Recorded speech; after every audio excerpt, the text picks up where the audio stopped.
నవనీత. పేరుకు తగ్గట్టుగానే అందమైన అమ్మాయి, అందుకు తగిన అభినయం.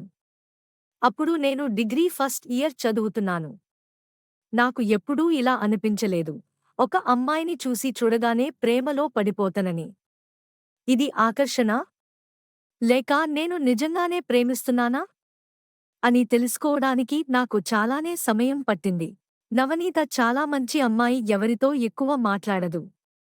బాగా చదువుతుంది. ఇక నేనైతే ఒక యావరేజ్ విద్యార్థిని. నాకు తెలిసి నా మొహం కూడా తాను ఎప్పప్పుడూ చూసి ఉండదు. ఇక నేను తనతో ఎప్పుడు మాట్లాడాలి? ఎప్పుడు స్నేహం చేయాలి?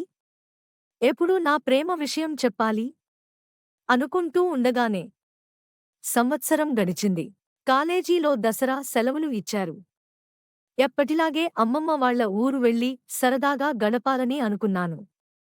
కాని ప్రతిరోజూ ఒక యుగంలా అనిపించింది నవనీతని చూడక. ఎప్పుడు సెలవులు అయిపోతాయా? ఎప్పుడెప్పుడు నవనీతని చూస్తానా? అని అనిపించింది. కాలేజీ స్టార్టైన మొదటి రోజే అందరికంటే ముందుగా కాలేజీకి వెళ్ళి నవనీత కోసం చూశాను. కాని తాను ఆ రోజు కాలేజీకి రాలేదు.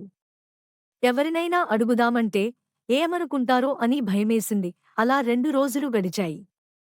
ఇక నవన ఏదో ఒక కారణంతో అది వాయిదా పడుతూ ఉండేది.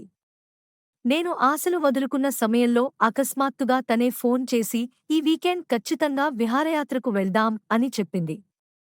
నేను ఊరికే చెబుతుందనుకున్నా. కాని నాకు నిజంగా షాకిచ్చింది. నాకంటే ముందే తనే రెడీ అయిపోయింది.